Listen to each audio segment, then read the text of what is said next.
देश में एक बार फिर राहुल गांधी को लेकर एक बहस छिड़ गई। दरअसल राहुल गांधी विदेश दौरे पर हैं और पिछले विदेश दौरों की तरह अब की बार भी उन्होंने जाकर देश के इलेक्टोरल सिस्टम पर वार किया है। दरअसल राहुल गांधी 2 दिन के अमेरिकी दौरे पर हैं।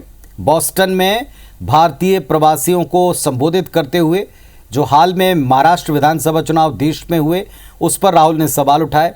कहा कि ये पूरी तरह साफ है कि भारतीय चुनाव आयोग समझौता कर चुका है, कॉम्प्रोमाइज हो चुका है, सिस्टम में कुछ गड़बड़ी आ चुकी है। भाजपा की तरफ से राहुल के इस बयान पर तीखा प्रहार हुआ।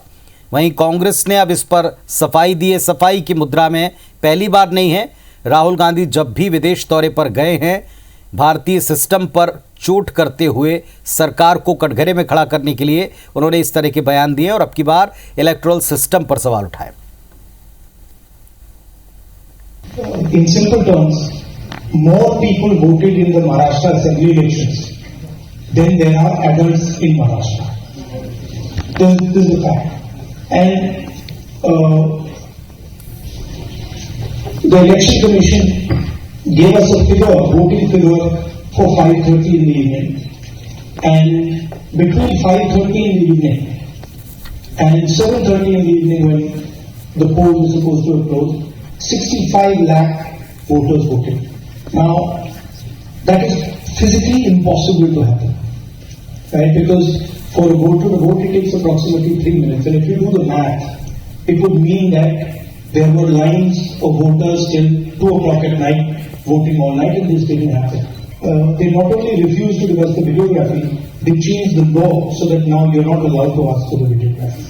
So it's very clear to us that the Election Commission is compromised. It's very clear that there is something very wrong with the system. We've said it. We've said it publicly. I've said it multiple times. I've said it in press conferences.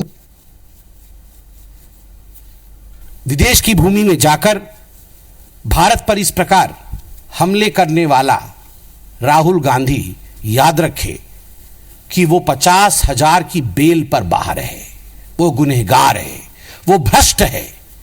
मां बेटे ने डकैती की है और डकैती करने के बाद इनकी इतनी हिम्मत है कि विदेश की भूमि में जाकर आप हिंदुस्तान के लोकतंत्र के ऊपर उंगली उठाते हैं। जिस थाली में खाते हैं अगर उस थाली में आप छेद करेंगे तो आप देशद्रोही कहलाएंगे।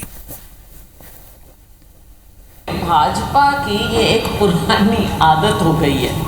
मैं याद दिलाना चाहूंगी कि सबसे पहले विदेशों में जाकर खुद माननीय प्रधानमंत्री जी ने अपने देश की बातें बाहर रखी।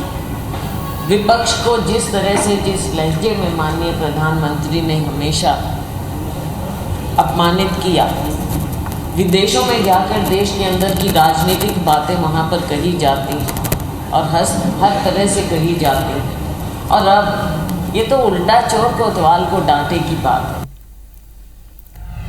तो पॉलिटिकल आपने रिएक्शन सुने, कांग्रेस की सफाई सुनी, लेकिन छत्तीसगढ़ के पूर्व निर्वाचन अधिकारी सुशील त्रिवेदी इस पर क्या कहते हैं वो भी सुनिए। सुप्रीम कोर्ट ने इस बात को कहा है कि ईवीएम के द्वारा चुनाव में गड़बड़ी होने की संभावना नहीं है। और दूसरी बात ये कि इस वक्त इतने जागृत सोशल मीडिया है, इतने जागृत हमारे राजनीतिक दलों के कार्यकर्ता हैं जो बूथ पर मौजूद रहते हैं कि अगर मान लो कोई गड़बड़ी करना चाहे, गलत वोटर आ जाए या गलत कुछ करे तो तत्काल उसको पकड़ने की स्थिति में है। लेकिन ऐसी स्थिति अभी कभी रिपोर्ट हुई नहीं है कि कहीं कोई ईवीएम से छेड़छाड़ करे।